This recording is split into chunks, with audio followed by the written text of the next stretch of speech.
Good evening and welcome back to another episode of The Longing. Today we are going to be continuing to read the Iliad by Homer. So, let's get going.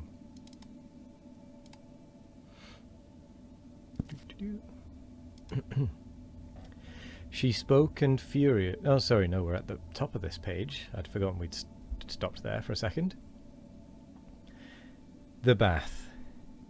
"Ah, follow me," she cried. "What plaintive noise invades my ear? 'Tis sure my mother's voice. My faltering knees their trembling frame desert.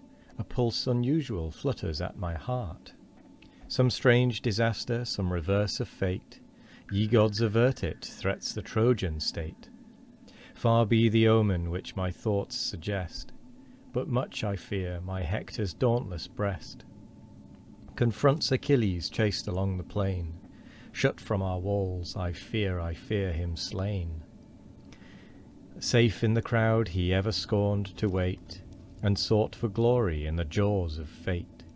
Perhaps that noble heat has cost his breath, now quenched forever in the arms of death." She spoke and furious with distracted pace, fears in her heart and anguish in her face. Flies through the dome, the maids her steps pursue, and mounts the walls and sends around her view. Too soon her eyes the killing object found, the godlike Hector dragged along the ground. A sudden darkness shades her swimming eyes. She faints, she falls, her breath, her colour flies. Her hair's fair ornaments, the braids that bound, the net that held them, and the wreath that crowned. The veil and diadem flew far away, the gift of Venus on her bridal day. Around a train of weeping sisters stands, to raise her sinking with assistant hands. Scarce from the verge of death recalled again, she faints, all but recovers to complain. Andromache fainting on the wall.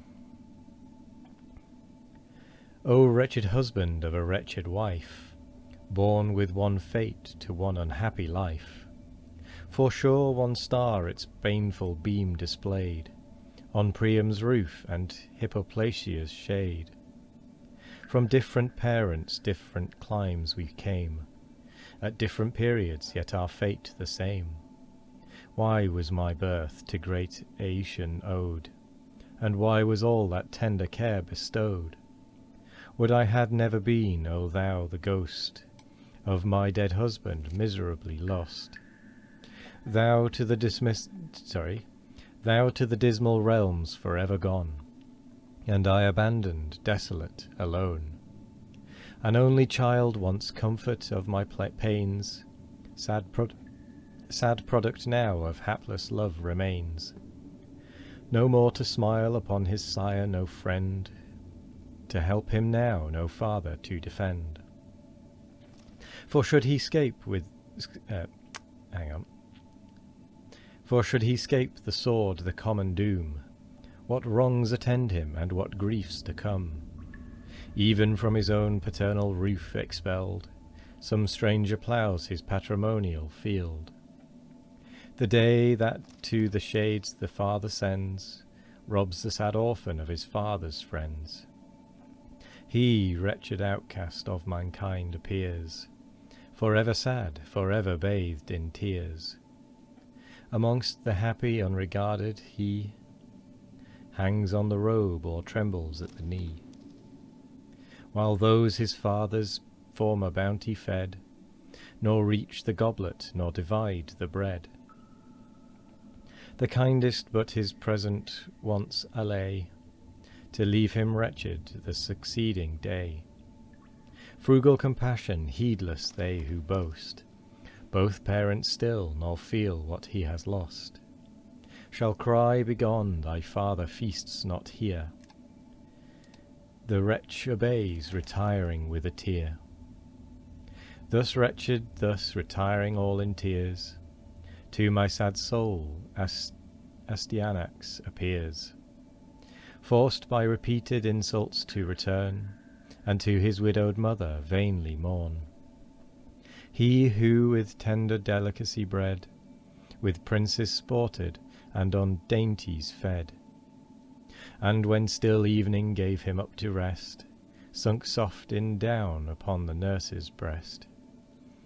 What must he not, whom Ilion calls Astyanax from her well-guarded walls. Oh, I think I missed where the break was there.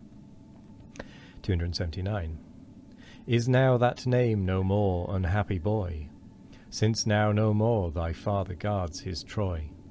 But thou, my Hector, liest exposed in air, far from thy parents and thy consort's care, whose hand in vain directed by her love the martial scarf and robe of triumph wove.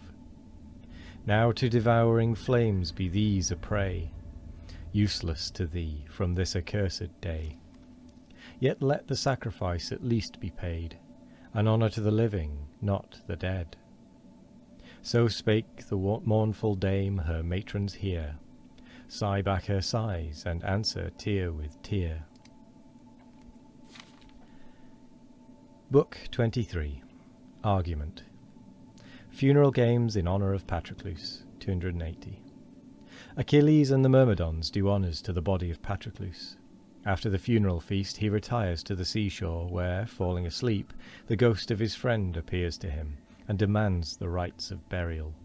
The next morning the soldiers are sent with mules and wagons to fetch wood for the pyre. The funeral procession and the offering their